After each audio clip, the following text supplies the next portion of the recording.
G Tamil நேயர்களுக்கு காலை வணக்கம். தினமும் பார்க்கும் மருத்துவத்தில் குதிங்கால் வலி என்பார்கள். குதிங்கால் வலி என்றால் கீழ்வாதம். கீழ்வாதம் என்றால் கால்களில் கீழ்ப்பகுதியில் நாம் செருப்பு மாட்டும் இடத்தில் பின்பகுதிகளில் எலும்பு வளர்ந்து விட்டது என்பார்கள். அது காலையில் எழுந்திருக்கும் பொழுது எழுந்திருக்க முடியாமல் உட்கார்ந்து கொண்டே இருப்பார்கள். ஏனென்றால் அந்த குதிவாதம் வலி, அது கீழ்வாதம் என்பார்கள். கீழ்ப்பகுதியில் ஏற்படுவதால் அதுக்கு கீழ்வாதம் என்பதும், குதிங்காலில் வலி உண்டாகுவதால் அது குதிங்கால் வலி என்றும் சொல்வார்கள். இந்த குதிங்கால் வலி ஏற்பட காரணம், நாம் உணவு உண்ணும் பொழுது அதிக அளவில் ஊறுகாய் சாப்பிடுகிறார்கள். ஏனென்றால் அந்த ஊறுகாயில் உள்ள உப்புக்கள் அதிகமாக நாம் உடலில் போய் சேரும். ஏற்கனவே நாம் சாப்பிடும் உணவுகளில் அதிக அளவு உரங்கள் சேர்ப்பதால் அந்த உணவே குதிங்கால் வலியை உண்டு பண்ணும். இதில் ஊறுகாய் வேற சேர்த்து சாப்பிடுவதால் வெகு விரைவில் குதிங்கால் வலி வரும். இன்று 3 நாட்கள் நீங்கள் ஊறுகாய் சாப்பிட்டால் 4வது நாள் கண்டிப்பாக குதிங்கால் வலி வந்துவிடும். இந்த ஊறுகாய் சாப்பிடுவதை இப்பொழுது தவிர்க்க வேண்டும். அல்லது உப்பு போடாமல் ஊறுகாயாக வேக வைத்து சாப்பிடுவார்கள். அந்த முறையில் சாப்பிட ஊறுகாயினால் நமக்கு எந்த கேடும் வராது.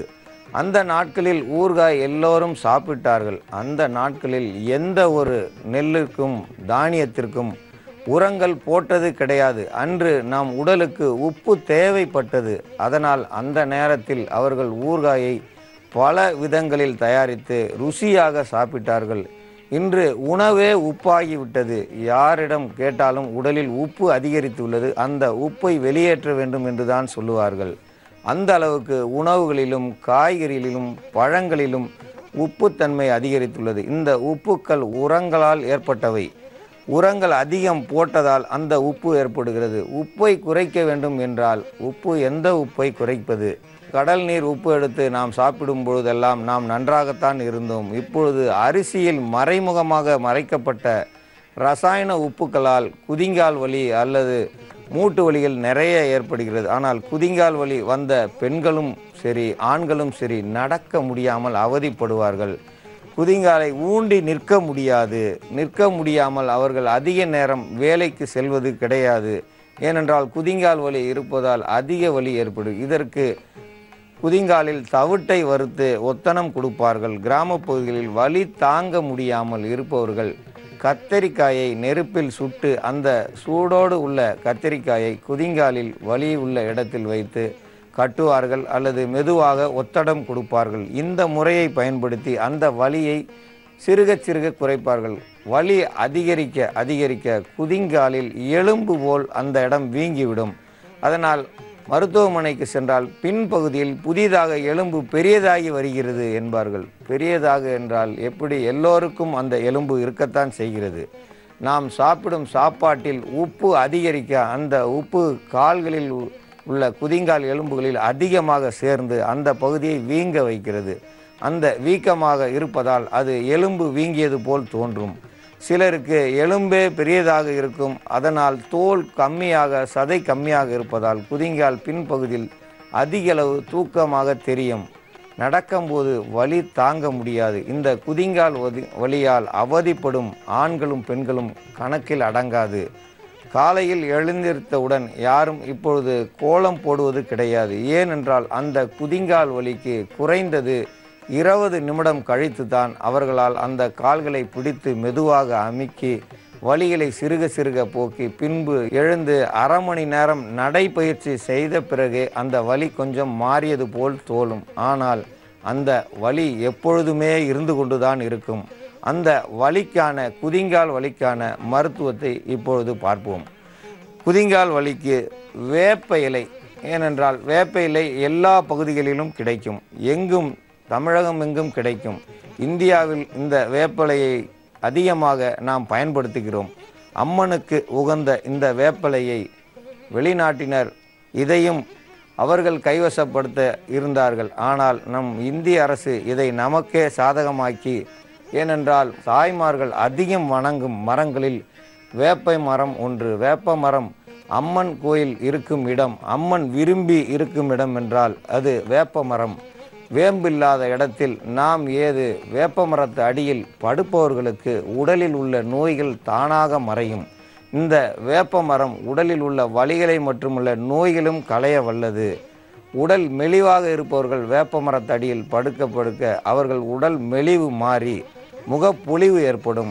முகப்பொலிவிற்கு இந்த வேப்பமரம் உறுதியாக செயல்படும். அதேபோல் முருங்கை இல்லாத இடமே இல்லை. முருங்கை குச்சியை ஒடித்து வைத்தாலும் முளைக்கக்கூடியது. இதற்கு விதையிலும் முருங்கை உண்டு, அல்லது குச்சியை ஒடித்தாலும் முருங்கை வரும். இந்த முருங்கை இலையை பயன்படுத்த நாம் வலிகள் எங்கு அதிக வலி இருக்கிறதோ அந்த இடத்தில் முருங்கை இலை சாறை தடவி வர அந்த வலி தானாக குறையும். அதனால் இந்த முருங்கை இலையையும் பயன்படுத்துகிறோம். இதற்கு கடுகு எண்ணெய் வலி உள்ள இடத்தில் வட இந்தியாவில் கடுகு எண்ணெயை அதிகமாக பயன்படுத்துகிறார்கள். அங்கு நம்மளை போல் கடலை எண்ணெயோ அல்லது நல்லெண்ணெயோ அவர்கள் பயன்படுத்துவது குறைவு. கடுகெண்ணெயை பயன்படுத்தும் போது குளிர் தாங்கும் தன்மை உடையது. உடலில் உள்ள சூட்டை சீராக வைக்கும் இந்த கடுகு எண்ணெய். நம் பகுதிகளில் இந்த கடுகு எண்ணெயை நாம் பயன்படுத்தினோம் என்றால் இங்கு உள்ள சூட்டுக்கு இந்த கடுகெண்ணெய் நமக்கு ஒற்றுக்கொள்ளாது. அதனால் கடுகை சிறிதளவு தான் நாம் பயன்படுத்துகிறோம். கடுகு இல்லாத குழம்புகளே கிடையாது. ஏனென்றால் அது சிறுக வலியை வெளியேற்ற வல்லது. இதனுடன் சேர்த்து எள்ளினுடைய எண்ணெய் நல்ல எண்ணெய், நல்ல வேலைகளை செய்வதால் நல்ல பலன்களை கொடுப்பதால் அது எண்ணெய் அல்லாது நல்ல எண்ணெய் என்று பெயர் பெற்றது. நல்ல செயல்களே செய்யும் எண்ணெய் இந்த நல்லெண்ணெய். இந்த நல்லெண்ணெயையும் பயன்படுத்தும் பொழுது நாம் இவைகளை ஒன்று சேர்க்கும்போது மருந்தாக மாறும். இதை மருந்தாக மாற்ற முதலில் மருந்து செய்யும் முறையை இப்பொழுது முதலில் நல்லெண்ணெயை ஊற்ற வேண்டும். நல்லெண்ணெயை ஊற்றி நன்றாக சூடு ஏற செய்ய வேண்டும். அதில் கடுகு ஒரு 20 கிராம் அளவுக்கு போடலாம். இல்லை தேவைக்கேற்ப 1 ஸ்பூன் போட்டால் போதுமானது. அதிக வலி உள்ளவர்கள் ஒரு வீட்டில் 5 பேர் 6 பேர் உள்ளவர்களுக்கு கண்டிப்பாக எண்ணெய் அதிகமாக சேர்க்க வேண்டும். குறைந்தது 1/2 லிட்டர் எண்ணெய் சேர்த்து மருந்து தயாரிப்பவர்கள் உண்டு. நாம் இப்பொழுது சிறிதளவு எண்ணெயை சேர்த்து உங்களுக்கு இந்த மருந்து தயாரிக்கும் முறையை காட்டுகிறோம். இதில் கடுகு போட்டு வெடிக்கும்படியாக அதனுடன் சேர்த்து முருங்கை இலையை சேர்க்க வேண்டும். கடுகு 5 கிராம் இந்த எண்ணெய்க்கு போதுமானது. கடுகு 5 கிராம் என்றால் முருங்கை இலை 10 கிராம் அளவுக்கு நன்றாக இருக்கும். முருங்கை இலை 10 கிராமும் வேப்பலை 10 கிராமும் இவைகளை ஒன்றாக சேர்த்து வேக விட வேண்டும். கடுகு வெடித்த பின்பே இந்த முருங்கை இலையையும் வேப்ப இலையும் இதனுடன் சேர்க்க வேண்டும். தீகளை குறைத்து கொண்டு அதிக சூடு இல்லாமல் விறகு அடுப்பில் இதை தயாரிக்க இதனுடைய வேகம் தனியும். ஏனென்றால் அதிக தீ இருந்தால் விறகை வெளியே எடுக்கலாம். வெளியே எடுக்க அந்த வேகம் குறையும். இந்த வேகத்தை குறைக்கவும் இந்த இலைகளை இதன் எண்ணெயில் போடும்போது எண்ணெய் பொங்கி மேலே தள்ளும். அதனால் பெரிய பாத்திரத்தில் இவைகளை தயாரிக்க வேண்டும். பெரிய பாத்திரத்தில் வைப்பதால் நாம் வெளியே வீணாக எண்ணெய் போவதை தடுக்கலாம். இதனுடன் சேர்த்து முருங்கை இலையை சேர்க்கும் பொழுது அதிக அளவு அந்த எண்ணெயினுடைய வலியை தீர்க்கும் தன்மை உடையது. தீ அதிக அளவு இருக்கும் பொழுது இந்த எண்ணெயில் நாம் இலைகளை போடக்கூடாது. ஏனென்றால் முகத்திலும் எண்ணெய் முழுவதுமாக சட்டியிலிருந்து வெளியே வந்துவிடும். அல்லது நம் உடலில் தீக்காயம் ஏற்படும். இந்த தீக்காயத்தை பிறகு வேறொரு மருத்துவத்தால் சரி செய்ய வேண்டும். ஏனோ மருந்து தயாரித்தார்கள், இந்த மருந்து செய்ததால் தீக்காயம் ஏற்பட்டது என்ற அவச்சொல் ஏற்படும். அதனால் நாம் தீகளை விறகடுப்பில் எரித்து இந்த மாதிரியான எண்ணெய்களை காய்ச்ச வேண்டும். இந்த முறையை காய்ச்சும் பொழுது அந்த எண்ணெயில் உள்ள தைலம் போல் இறங்கும். இந்த தைலத்தை இறக்கி குதிங்கால் வலியில் தடவ, குதிங்கால் வலி இரவு நேரத்தில் தடவி காலையில் பார்க்கும் பொழுது வெந்நீர் வைத்து கழுவி வர இந்த குதிங்கால் வலி தீரும். இந்த குதிங்கால் வலி தீர நிவாரண எண்ணெய் இது உங்கள் வீட்டு அருகிலேயே இருக்கும் வேப்பை மரம், முருங்கை மரம், கடுகு இவைகளை சேர்த்து நல்லெண்ணெய் சேர்த்து காய்ச்சுவது. இது மலைக்கு போய் கொண்டு வர வேண்டும் என்ற அவசியம் இல்லை. குதிங்கால் வலிக்கு 1000 மருந்து இருந்தாலும் இது உங்கள் வீட்டில் இருக்கும் பக்கத்தில் உள்ள பொருள்களை வைத்து மருத்துவம் தயாரிப்பது சிறந்தது. ஆனால் நாம் பக்கத்திலே இருக்கும் காலடியில் இருக்கும் இடத்தை விட்டு இல்லாத இடம் எதுக்கு தேடிச் செல்வான? எல்லா பகுதிகளிலும் கிடைக்கும் இலைகளை வைத்து மருத்துவம் செய்பவர்களே கெட்டிக்காரர்கள். எந்த இடத்தில் எந்த பொருள் கிடைக்கிறதோ அதை வைத்து மருத்துவம் செய்வதுதான் சிறந்தது. இல்லை, நாங்கள் இந்த இலையை இல்லாமல் எந்த மருத்துவம் செய்ய முடியாது என்று சொல்லவும் கூடாது. மருத்துவனுக்கு அது அழகல்ல. இரவு நேரத்தில் உடலில் வலி ஏற்பட்டாலும் இது குதிங்கால் வலிக்கு நல்ல மருந்தாக இது பயன்படும். இந்த நல்லெண்ணெயை ஏன் பயன்படுத்துகிறோம்? தேங்காய் எண்ணெயை பயன்படுத்தக்கூடாதா என்று சிலர் கேட்கிறார்கள். தேங்காய் எண்ணெயை தேய்த்தால் உடலில் உள்ள துளைகள் அனைத்தும் மறைந்துவிடும். உடல் கவசமாக இருப்பது தேங்காய் எண்ணெய். தேங்காய் எண்ணெய் தேய்த்த இடத்தில் உள்ளே மருந்துகள் செல்லாது. நல்லெண்ணெயை சேர்த்தால் உடலில் உள்ள தோள்களில் உள்ள துவாரங்கள் தானாக திறக்கும். அதில் நாம் கண்ணுக்கு தெரியாத தோல் துவாரங்கள் வழியாக இந்த நல்லெண்ணெய் காய்ச்சிய இந்த முருங்கை இலை, வேப்ப இலை, கடுகு எண்ணெய் இதை சேர்த்து உடலில் தடவ சிறுக சிறுக தோலுக்கு அடியில் இருக்கும் வலியை போய் சென்றடைந்து வலி நிவாரணியாக இது ஏற்படும். குதிங்கால் வலியில் இது இரவில் தேய்க்கலாம். இது சிறுவர்களுக்கு குதிங்கால் வலி கண்டிப்பாக வராது, பெரியவர்களுக்கு தான் வரும். குறைந்தது 30 வயதிற்கு மேலே இப்பொழுது குதிங்கால் வலி எல்லோருக்கும் வந்து விடுகிறது. அவர்கள் நடக்கும் பொழுது தத்தி தத்தி ஆமை போலும் நடக்க முடியாமல் கால்கள் வளைந்தும் இருக்கும். ஏனென்றால் அவர்கள் உடல் பளு தாங்க முடியாமல் வளைந்து விடுகிறது என்கிறார்கள். இல்லை என்றால் குதிங்கால் வலி என்று சொல்ல தெரியாமல் உடல் பளு கூடிவிட்டது, அதனால் கால் வளைகிறது என்பார்கள். இல்லை, குதிங்கால் வலியை சரி செய்ய உடல் பலம் தானாக சரியாகும். யானை எவ்வளவு பெரிதாக இருந்தாலும் அது கால் பலம் உள்ளது. நம் காலில் பலம் இல்லாததால் உடல் பெரியது என்று நம்மளை நாமே குறைத்து கொள்கிறோம். உடல் பெரியதாக உள்ளவர்களுக்கு கால்களில் பலங்கள் கூடுதலாக இருக்கும். பலம் குறைந்த பொழுதுதான் இந்த வலிகள் வரும். இந்த வலிகள் தெரியாமல் நாம் மருத்துவம் செய்யாமல் இருக்க கால்கள் தானாக வளையும். கால் வலி குதிங்கால் வலி என்பார்கள். கீழ்வாத வலி. கீழ்வாத வலி என்றால் காலுக்கு உடலில் உள்ள கீழ்ப்பகுதியில் வரும் வாதம். அது இடுப்புக்கு கீழ் எங்கு இருந்தாலும் இந்த வலியை கேட்கும். ஆனால் குதிங்காலில் இது அற்புதமாக வேலை செய்யும். மூட்டுகளுக்கு வேற எண்ணெய் காய்ச்சி கொள்ளலாம், ஆனால் இது குதிங்காலுக்கு நல்ல பலனை கொடுக்கும். குதி நரம்புகளில் உள்ள வலிகளை இது நிவர்த்தி செய்யும். இது வெதுவெதுப்பான சூடோடு இந்த எண்ணெயை தடவ வேண்டும். இப்படி சூடோடு தடவி குறைந்தது 5 மணி நேரம் இதை உள்ளே தோலுக்குள் செல்லும்படி அனுமதித்துவிட்டு அதன் மேல் துணி படாமல் காலை பார்த்து கொண்டு பின்பு சுடுதண்ணி வைத்து ஒத்தடம் கொடுத்து கழுவி வர அந்த குதிங்கால் வலி போகும். குதிங்கால் வலிக்கு சிலர் தவிட்டை வறுத்து ஒத்தனம் கொடுப்பார்கள். தவிட்டை ஒத்தனம் கொடுப்பதற்கு முன் இந்த எண்ணெயை தடவி பின்பு நெல் தவிட்டை வறுத்து ஒத்தனம் கொடுக்க குதிங்கால் வலி 3 நாட்களில் வலி குறைய ஆரம்பித்துவிடும். வலி குறைந்த பின் வலி இருக்கும்போது மட்டும் இதை போட்டால் போதுமானது. வலி இல்லாத போது இந்த எண்ணெயை நீங்கள் பயன்படுத்த வேண்டாம். தினந்தோறும் கண்டிப்பாக பயன்படுத்த வேண்டும் என்று யாரும் நினைக்க வேண்டாம். வலி இருந்தால் மட்டுமே இந்த குதிங்கால் வலி எண்ணெயை தடவ வேண்டும். இதற்கான மருந்தினுடைய அளவு உங்களுக்கு எண்ணெய் 1/2 லிட்டர் எடுத்துக்கொள்ளவும். நல்லெண்ணெய் 1/2 லிட்டர் எண்ணெயில் கடுகு ஒரு 20 கிராம் எடுத்துக்கொண்டால் போதுமானது. வேப்பலை ஒரு 50 கிராம் அளவுக்கு எடுத்துக்கொள்ளவும். முருங்கை இலை ஒரு 50 கிராம். இவைகளை ஒன்றாக இணைத்து இந்த காய்ச்சிய முறைகளை பயன்படுத்த வேண்டும். இது கண்டிப்பாக பெரிய பாத்திரத்தில் தான் எண்ணெயை காய்ச்ச வேண்டும். விறகடுப்பில் காய்ச்சினால் ரொம்ப இதமாக இருக்கும். கடுகு வெடிக்கும் போது கண்களை கண்டிப்பாக பாதுகாத்து கொள்ளவும். அந்த கடுகு வெடிக்கும் பொழுதே முருங்கை இலையும் வேப்ப இலையும் போட்டு நன்றாக காய்ச்சி எடுத்த இந்த எண்ணெய் கலவையை இதை வெதுவெதுப்பான சூட்டில் நாம் குதிங்கால் வலியில் தடவி வர குதிங்கால் வலி மாறும். குதிங்கால் வலி இல்லாதவர்கள் அதிகமாக நன்றாக இருப்பார்கள். குதிங்கால் வலி அதிகம் நடப்பவர்களுக்கு வரும். அதிகமாக சைக்கிள் ஓட்டுபவர்களுக்கு குதிங்கால் வலி வரும். தையல் கலையில் உள்ளவர்களுக்கு அந்த பிடலை காலில் அமுத்த காலில் வலி உண்டாகும்.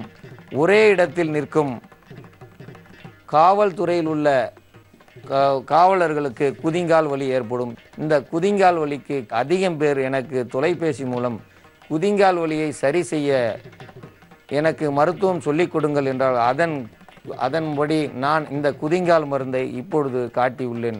இந்த குதிங்கால் மருந்தை அனைவரும் போட்டு குதி வலி இல்லாமல் ஆக்கி, குதிங்கால் என்றால் காலில் கீழ்ப்பாகம் பின்பகுதி, காலில் பின்பகுதியில் உள்ள கால் உயரமாக இருப்பதால் அதற்கு தான் குதிங்கால் என்று சொல்கிறோம். மூட்டுகளில் உள்ள வலிகளுக்கு இது தேவைப்படாது. குதிங்காலில் உள்ள வீக்கத்தையும் நரம்பு மண்டலம், அந்த நரம்புகள் சுருண்டு இருந்தாலும் அந்த வலிகளை போக்கி வீக்கத்தை குறைக்கும். இந்த முறையை பயன்படுத்த வேண்டும். கண்டிப்பாக ஒத்தனம் கொடுக்க வேண்டும்.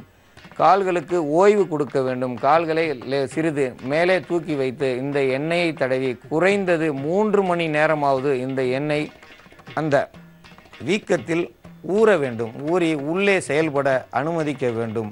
இந்த முறையை பயன்படுத்தும் போது குதிங்கால் வலி காணாமல் போய் நன்றாக நடப்பார்கள். நொண்டி கொண்டு நடக்க மாட்டார்கள். நொண்டி போல் நடப்பவர்களுக்கும் இது பொருந்தும். அதனால் இந்த எண்ணெயை பயன்படுத்தி கால் வலியிலிருந்து விடுபடும்படி உங்களை கேட்டுக்கொள்கிறேன். அன்பார்ந்த நேயர்களே, நமது நிலையத்திற்கு வந்த கடிதத்தில் சென்னையில் இருந்து வசந்தா என்னும் 49 வயது பெண்மணி எழுதியிருக்கிறார். அவர்களுக்கு திடீரென்று கைகளில் கூச்சம் வருகிறதாம். கைகளில் கத்திகளை பிடித்து காய்களில் நறுக்க முடியாமல் போகிறது என்று எழுதியிருக்கிறார். இவருக்கு சத்து பற்றாக்குறை நோய் உள்ளது என்று பொருள். சத்து பற்றாக்குறை என்றால் நல்ல உணவு சாப்பிட வேண்டும். நல்ல உணவு சாப்பிட்டால் கண்டிப்பாக கை கால்களில் கூச்சம் இருக்காது. இவர்கள் அதிக காப்பி குடிப்பவர்களாக இருப்பார்கள். கண்டிப்பாக காப்பியை நிறுத்த வேண்டும்.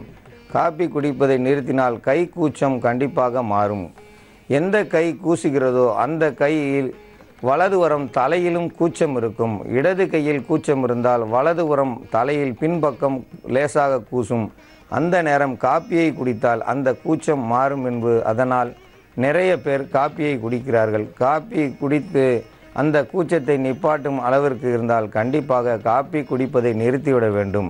இவர்கள் நெல்லிக்காயை ஒரு பெரிய நெல்லிக்காயை எடுத்து அரைத்து அதனுடன் 2 லிட்டர் தண்ணீர் கலந்து அதில் சரியாக நல்ல இனிப்பு இருக்கும்படியாக பனை வெல்லம் சேர்த்து கொள்ள வேண்டும். இந்த 2 லிட்டர் தண்ணீர் சேர்த்த நெல்லிக்கனியை சிறுக அந்த தண்ணீரை குடிக்க வேண்டும். சிறுக என்றால் குறைந்தது 12 மணி நேரத்திற்கு இந்த 2 லிட்டர் தண்ணியை குடிக்க இந்த கூச்சங்கள் சில நாட்களில் மாறும். இவர்களுக்கு கையில் கூச்சம் ஏற்படுகிறது என்றால் கருப்பையிலும் சுத்தம் இருக்காது. சிலர் கருப்பை நின்றிருக்கும் 49 வயதிற்கு மேல் நிற்கும்போது அவர்களுக்கு பல பிரச்சனைகளை உண்டு பண்ணும். அந்த பல சிக்கல்களில் இந்த உடல் உபாதையும் ஒன்று. இவர்களுக்கு கூச்சம் வந்திருக்கும். இப்பொழுது அவர்களுக்கு கருப்பை செயல்பாடு நின்றிருக்கும். அதனாலும் இந்த வகையான வலி கூச்சம் எல்லாம் இருக்கும். கைகளில் இறுக்கி பிடிக்க முடியாது கத்தியை என்று இருக்கிறாள். அதனால் சுத்தமாக நரம்பு மண்டலம் பாதித்திருக்கும். சிறிது நேரம் கழித்து கை சரியாகிறது என்றால் கைகளில் இரத்த ஓட்டம் குறைவாக இருப்பதால் கொஞ்சம் இரத்தம் வந்த பிறகு கை கொஞ்சம் ஈஸியாக கொஞ்சம் நிவர்த்தியாக இருக்கும். இந்த முறையால் அவர்களுக்கு கண்டிப்பாக தினமும் ஒரு ஆப்பிள், ஒரு கேரட்டு, 1/4 பங்கு பீட்ரூட்டு இந்த முறையை அரைத்து ஒரு வேளைக்கு இவர்கள் குடிக்க அந்த இரத்த ஓட்டம் சீராகும். இதற்கு துணையாக நெல்லிக்கனியை தினமும் ஒரு கனிக்கு 2 லிட்டர் சுடு தண்ணி கலந்திருக்க வேண்டும். ஏனென்றால் வெந்நீர் கலந்தால் ஒழிய வேற பச்சை தண்ணீர் கலந்து குடிக்க சலித்து போய்விடும். சலிப்பு என்றால் அதை குடிக்க முடியாது. இந்த வெந்நீர் கலந்தால் மட்டுமே சலிப்புத்தன்மை ஏற்படாது. அதனால் அந்த நெல்லிக்காயை வெந்நீரில் கலந்து ஆற வைத்த தண்ணீரில் கலந்து நன்றாக இனிப்பு இருக்கும்படி வெல்லத்தை கலந்து கொண்டு சிறுக பருகி வர வேண்டும். இப்படி பருக இரத்தம் சீராகும். அவர்களில் இரத்தம் சீராக நரம்புகளில் உள்ள வலிகள் தீர்ந்து கைகளில் நன்றாக இறுக்கி பிடிக்கும் தன்மை வரும். இவர்களுக்கு இரத்தம் ஊறுவதற்காகத்தான் இந்த ஒரு ஆப்பிள், ஒரு கேரட்டு, 1/4 பங்கு பீட்ரூட்டு இவைகளை சாப்பிட சொல்கிறோம். இவை மூன்றையும் ஒன்றாக அரைத்து பழக்கூழாக குடித்து வர புதிய இரத்தம் வேகமாக ஊறும். புதிய இரத்தம் ஊற அவர்களுக்கு கை கூச்சம், கால் கூச்சம் எல்லாம் மாறும். இவர்கள் அதிகமாக வேலை செய்ய முடியாமல் இருந்தாலும் அதிக வேலை செய்வார்கள். இவர்களுடைய மலச்சிக்கல் இல்லாமல் பார்த்து கொள்ள வேண்டும். மலச்சிக்கல் இருந்தாலே கைகளில் நடுக்கம் ஏற்படும். ஏனென்றால் மலச்சிக்கல் இருந்தால் தலை வரை அந்த வலி பரவி கைகளில் நடுங்க வைக்கும். இவர்களுக்கு பழமும் அல்லது கீரை வகையிலும் தினந்தோறும் கொடுத்து வர அந்த மலச்சிக்கல் தீரும். வயதானவர்கள் இரும்பு சோள கூழு என்பார்கள், கிராமப்புறங்களில் இரும்பு சோளம் என்பார்கள். அது இரும்பு போல் உடலை ஆக்குவதற்காக அதற்கு இருங்கன் சோளமும் இரும்பு சோளமும் என்பார்கள். அந்த சோளக்கூளை சாப்பிட உடலில் உள்ள அசுத்தங்கள் வெளியாகி உடல் சுத்தமாகி நரம்பு மண்டலங்கள் இரும்பு போல் இருக்கும். அந்த இரும்பு சோள கூழை அல்லது அது இப்பொழுது அரிசியாகவும் கிடைக்கிறது, இரும்பு சோளத்தில் அரிசியாகவும் கிடைக்கிறது, அதை பயன்படுத்த நரம்பு மண்டலங்கள் பலமாகும். இவர்களுக்கு பக்க துணையாக உங்கள் வீட்டு பக்கத்திலே கிடைக்கும் இந்த ஆப்பிளையும் கேரட்டையும் பீட்ரூட்டையும் ஊழாக அடித்து அதை குடிக்க அவர்களுக்கு உள்ள இரத்தம் அதிகரித்து வேகமாக இருக்கும். கண்டிப்பாக ஒரு வேளைக்கு சிறு தானியத்தில் கூழ் காய்ச்சி குடிக்க வேண்டும். கேப்பக்கூழ் கண்டிப்பாக இவர்கள் குடிக்கக்கூடாது. கேப்பக்கூழ் குடித்தால் நரம்புகள் இன்னும் இழுத்து கொள்ளும். கனமான உடலாக இருந்தால் கண்டிப்பாக கேப்பக்கூழ் குடிக்கலாம். உடல் மெலிவாக இருந்தால் கேப்பக்கூழ் குடிக்கக்கூடாது. ஏனென்றால் கேப்பக்கூழ் குடித்தால் உடலில் உள்ள நீர்களை அது சீக்கிரம் வெளியேற்றிவிடும். கனமான உடலை கண்டிப்பாக குறைக்க செய்யும் இந்த கேழ்வரகு கூழ். கேழ்வரகு என்றால் அந்த ராகி கூழ், எங்கேயும் ராகி கிடைக்கும். அதை கூழ் செய்து குடிக்க உடலில் உள்ள நீர்களை சிறுநீர் வழியாகவும் மலத்தின் வழியாகவும் வெளியேற்றும். அதனால் இந்த கேப்பக்கூழ் ஒல்லியாக உள்ளவர்கள் கண்டிப்பாக குடிக்கக்கூடாது. கம்மங்கூழ் குடிக்க உடலில் சத்துக்கள் கூடும். இந்த சத்துக்கள் கூட இந்த நெல்லிக்கனி சாறு அவர்கள் உடலை பலமாக்கும். உடலில் உள்ள நரம்பு மண்டலம் பலமாக அவர்கள் கை கூச்சம் மாறி அவர்கள் உடல் நலம் பெறுவார்கள். இரத்தம் பற்றாக்குறை இருக்கும் அந்த உடலுக்கு இரத்தம் சோகை இல்லாமலும் நல்ல துடிப்புடனும் இருப்பார்கள். இந்த மருத்துவம் எல்லோருக்கும் பொருந்தும். வயது சென்ற அனைவரும் இந்த மருந்தினை செய்து பயன்படும்படி கேட்டுக்கொள்கிறேன்.